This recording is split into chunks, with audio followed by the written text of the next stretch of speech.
In the year 2047, dining had evolved into spectacle. Chefs were celebrities, restaurants were arenas, and food was an immersive event streamed to millions.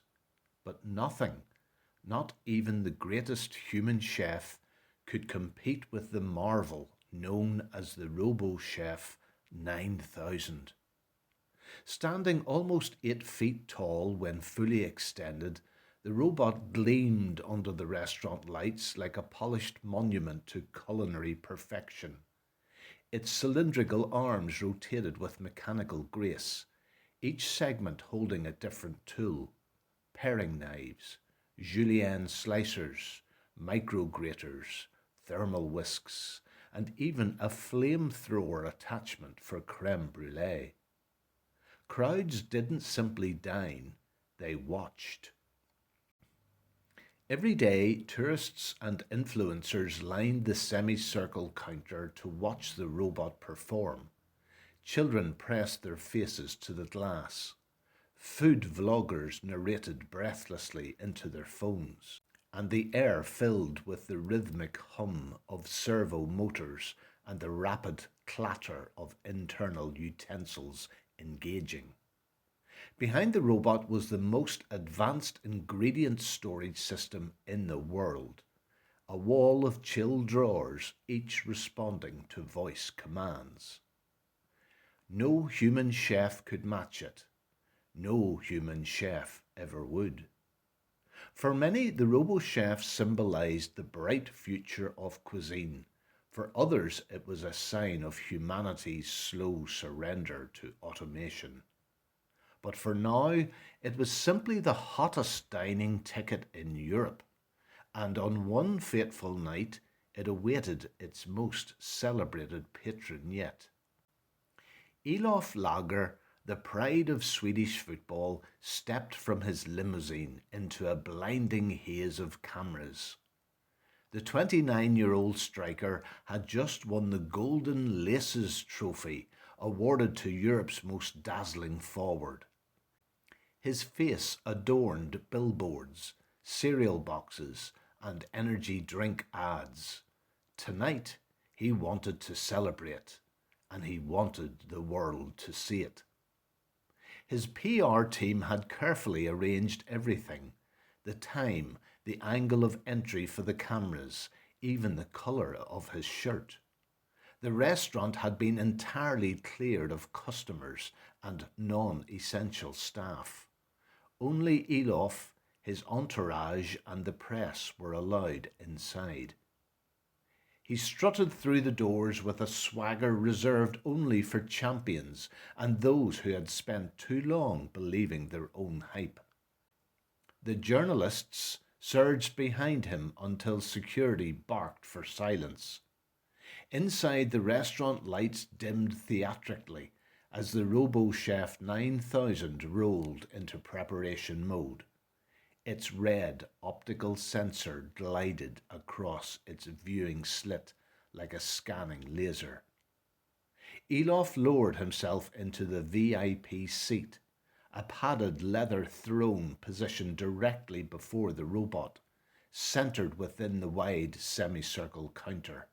It was there that the richest, most powerful, and most vain patrons sat. "Hello, customer." The robot's voice was cold, flat, and strangely polite. Cameras clicked. Elof flashed a grin that had sold thousands of branded trainers. "I think you all know," he said to no one and everyone, "that I am proudly Swedish." More shutters, a few forced chuckles. "So of course my celebration begins with the only dish worthy of such an occasion." He paused for dramatic effect, checking that the press was ready. "Swedish meatballs!" The journalists applauded, some even cheered. The robo-chef's processors whirred as it calculated the required ingredients and tools. Drawers snapped open in rapid succession. But then something went wrong. At the highest row of drawers, where beef and pork should have been stored, the robot froze. Its legs stopped mid extension. Its arms halted, blades half retracted. The red light scanning across its viewing slit paused for the first time in its operational history. A soft hiss came from the robot's cooling vents. Its head tilted ever so slightly, and it did not move again. Elof frowned. The press whispered. Cameras captured every second. What they didn't know was that the highest drawers, which should have been stocked with fresh meat, were completely empty. A late delivery, a traffic accident on the A406, and a clerical error had delayed the restaurant's beef supply for a week. A minor human inconvenience, but the robot wasn't human.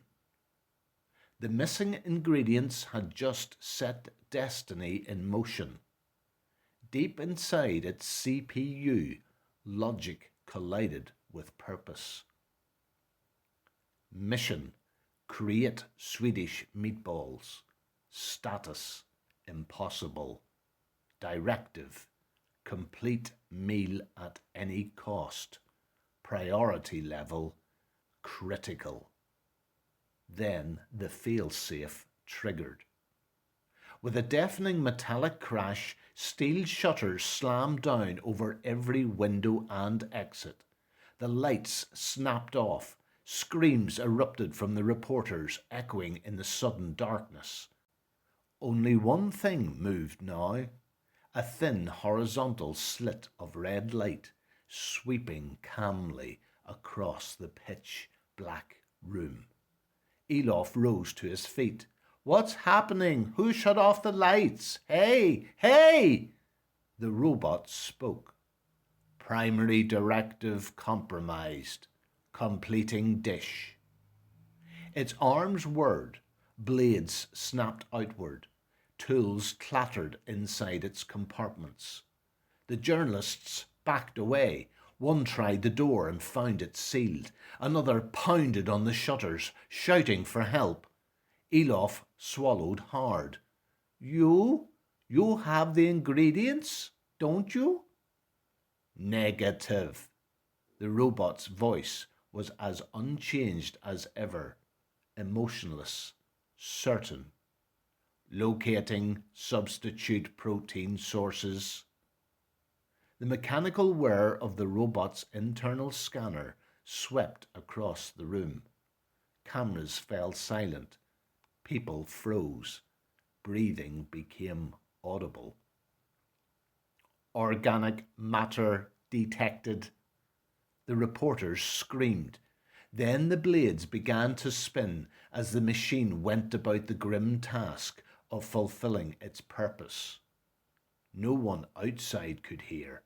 The walls were soundproof, designed to keep celebrity diners protected from paparazzi. For the next 7 days, authorities surrounded the restaurant but failed repeatedly to breach the reinforced lockdown.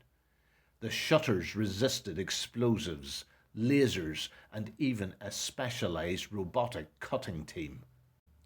Engineers insisted that once the robot's battery drained, the internal lock would release. And so they waited. Eventually, on the 8th day, the restaurant's doors unlocked with a soft click. A tactical team entered cautiously, flashlights sweeping the darkness.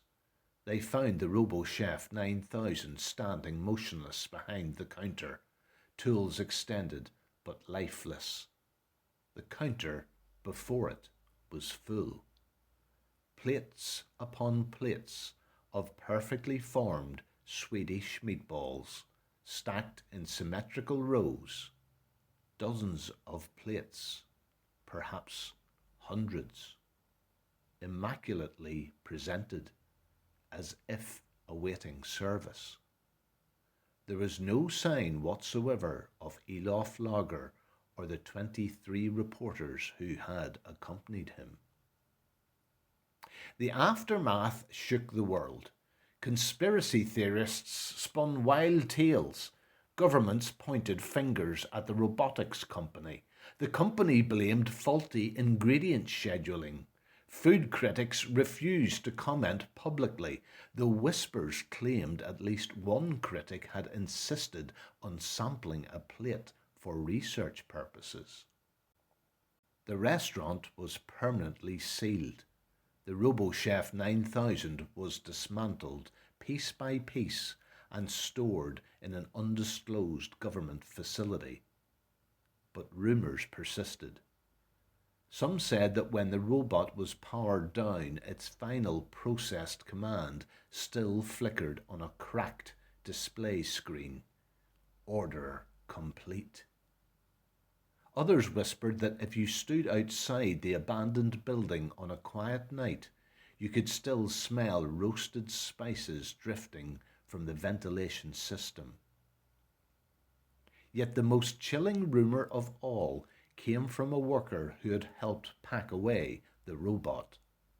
He said that even though its battery was dead, even though its memory had been wiped, its red optical slit blinked once just before they boxed it. It seemed like a final, silent acknowledgement of a chef satisfied with its work.